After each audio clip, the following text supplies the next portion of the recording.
Bonjour, je suis très heureuse de vous retrouver aujourd'hui, déjà pour vous souhaiter une très belle et heureuse nouvelle année, que 2023 vous apporte beaucoup de paix, d'amour, de joie et de sérénité, indépendamment de tout ce qui peut se passer à l'extérieur, en tout cas que votre rapport à vous-même, votre rapport à votre corps et votre rapport à votre visage soit teinté de toutes ces belles énergies que nous cherchons à cultiver quotidiennement au travers de la pratique de yoga du visage, des automassages, de la tonification musculaire et de l'acupression, en sachant évidemment que dans toutes ces pratiques, comme nous le travaillons beaucoup ensemble, il y a le geste, mais il y a aussi l'intention avec laquelle nous réalisons tous ces gestes et qui compte énormément pour la réussite de toutes ces pratiques. Je voulais aussi partager une vraie pratique avec vous aujourd'hui, justement pour que ce ne soit pas que des mots.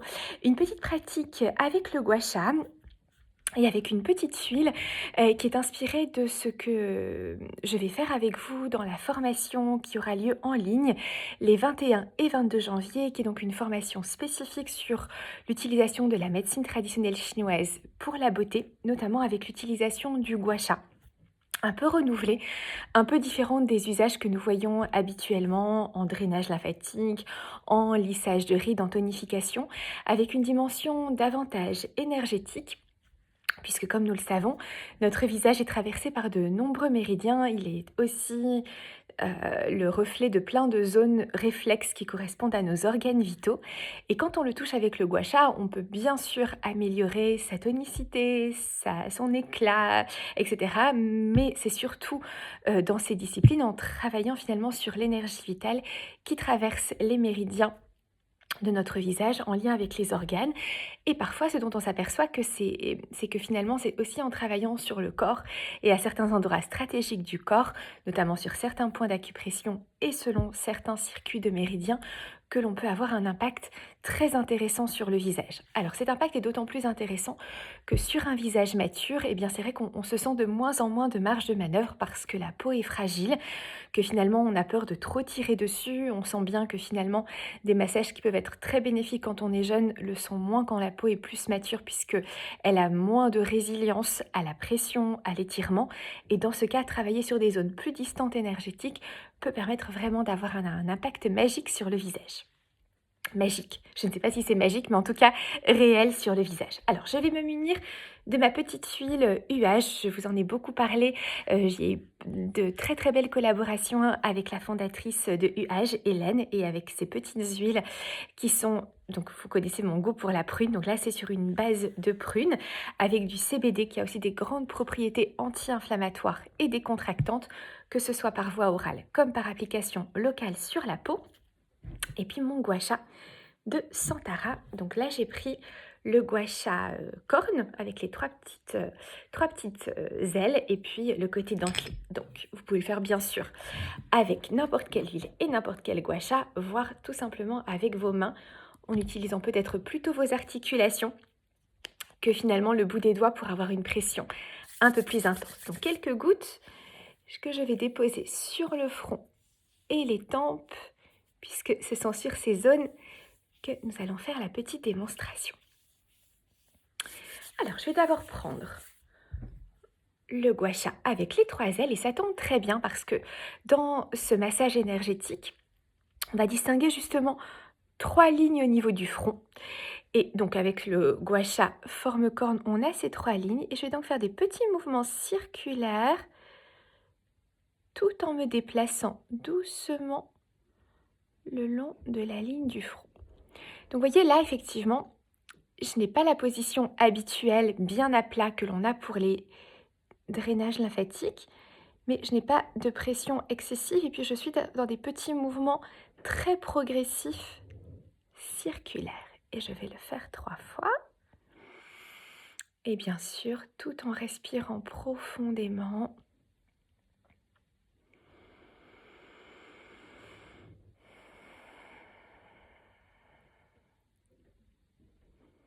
En sachant que cette fameuse zone du front est très sensible à toutes nos tensions, nos stress, nos préoccupations. C'est une zone très instinctive qui, pour certains, certaines d'entre nous, est activé indépendamment de notre volonté par des mouvements de contraction répétés du muscle frontal qui remonte les sourcils et que ce massage va bien sûr aussi aider sur cette dimension de détente. Alors je vous le fais d'un côté pour cette petite démonstration. Bien sûr, l'idée ensuite, c'est de le faire de l'autre côté pour que le visage en profite de façon totalement symétrique.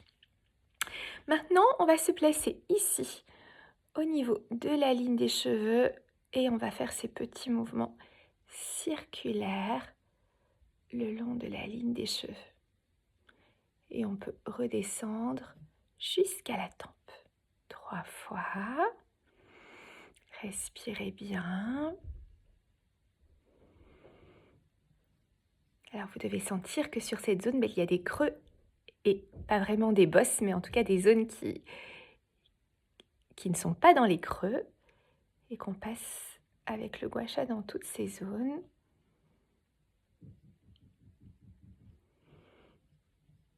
Maintenant, on va tourner comme ça autour de l'oreille. Là encore, vous voyez, je mets une certaine pression et je tourne par des petits mouvements circulaires.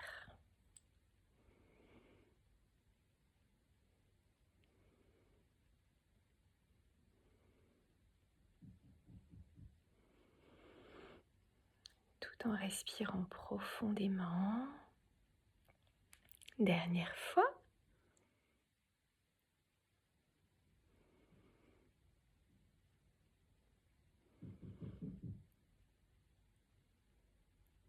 Et maintenant, on va descendre ici, de l'arrière de l'oreille vers l'épaule. Maintenant, on va remonter le long des cheveux. Et là, on va faire des petits mouvements de zigzag. Donc là encore, je prends mes 3 petites ailes. Mais vous pouvez le faire, oui, alors je ne vous ai pas dit, avec les doigts, vous voyez, vous mettez comme ça les articulations. Donc là, on peut comme ça tourner ici. Et puis pareil, faire ces petits mouvements là, comme ça, ici, le long du front, avec les articulations. Donc on est parti, des petites vibrations en allant de la ligne des cheveux vers l'occiput. Alors on peut faire ces vibrations dans ce sens-là, on peut aussi gratter comme ça. On va faire les deux. L'idée étant de bien activer la circulation d'énergie dans le cuir chevelu, qui est souvent très tendu. Parfois on a mal aux cheveux et c'est vrai que les vacances de Noël peuvent être à la fois une source de grande détente, de beaucoup de joie, etc., mais aussi une source de certaines tensions. Et puis après l'année 2022 que l'on a connue, c'est vrai que on a quand même des raisons d'avoir le cuir chevelu tendu. On peut aussi donc faire ce genre de choses là, et on redescend.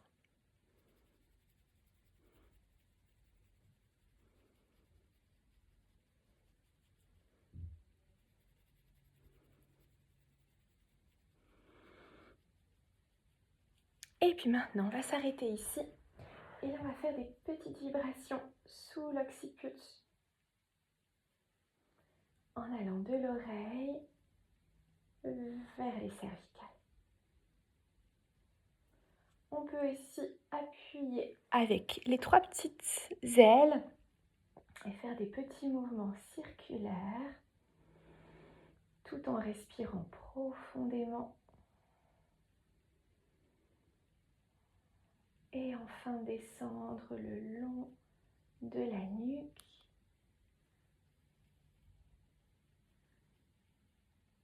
En allant vraiment jusqu'au cervical pour bien détendre. Prenez le temps de ressentir les sensations dans le côté du visage qui vient d'être massé avant de faire la même chose de l'autre côté. Voilà ce que je voulais partager avec vous aujourd'hui pour vous souhaiter une bonne année. Pensez en tout cas, effectivement, parmi les bonnes résolutions éventuelles que vous auriez, à inclure les gestuels d'automassage, de yoga du visage, de tonification musculaire dans votre quotidien, en vous souvenant néanmoins que ce ne sont pas la brutalité, la force et la rapidité qui sont des facteurs d'efficacité en matière de massage du visage, et que la présence, la conscience corporelle, la conscience du souffle et le fait de prendre le temps de se détendre préalablement sont des ingrédients essentiels. En tout cas, j'aurai un très très grand plaisir à vous retrouver dans les mois qui viennent pour différents événements. Donc effectivement, j'ai reçu des petits messages à ce sujet. L'atelier que je donne dans 10 jours avec UH justement et Santara au Chouchou Hotel a été complet en quelques heures. Donc merci beaucoup de votre enthousiasme en tout cas. Donc celui-ci, il est complet. Par contre, donc je suis à l'Académie des facialistes ce dimanche 8 janvier, toute la journée pour une journée d'immersion dans le yoga du visage. Nous avons ces 2 jours de formation par Zoom en ligne avec enregistrement et c'est du direct. Par contre, je suis en direct avec vous sur les techniques complémentaires de médecine traditionnelle chinoise, d'acupression et d'utilisation du gua sha pour la beauté, avec la remise en perspective des méridiens, des points d'acupression et aussi la mobilisation justement du corps dans ce processus pour répondre aux besoins des peaux les plus matures, notamment au moment de la ménopause. Et puis ensuite, plusieurs rendez-vous. Donc il y aura des petits événements dont je vous reparlerai avec UAH, notamment au Bon Marché, en février et en mars. Il y a la formation professionnelle en personne à Paris au mois de mars 2023, début mars. Alors, elle est complète, donc si jamais vous voulez... Enfin, il reste une place suite à un désistement, mais il y a beaucoup de personnes qui m'ont envoyé des messages. Donc, a priori, elle est complète, mais si vous souhaitez participer, n'hésitez pas à m'envoyer un petit mail pour être sur liste d'attente. Et puis sinon, il y en a une au mois de mai de 4 jours par Zoom. Et puis, voilà, je crois que je vous ai tout dit. Effectivement, le planning est complet pour les cours et les soins, mais n'hésitez pas à le consulter régulièrement parce qu'il y a des désistements et donc il y a des créneaux que vous pourrez très certainement trouver au cours des mois à venir. Je vous embrasse très chaleureusement. Je vous envoie avec Bretzel, que vous voyez peut-être sur son arbre à chat là-haut, beaucoup d'amour, beaucoup de joie et beaucoup de paix pour cette nouvelle année. Et je vous dis à très vite.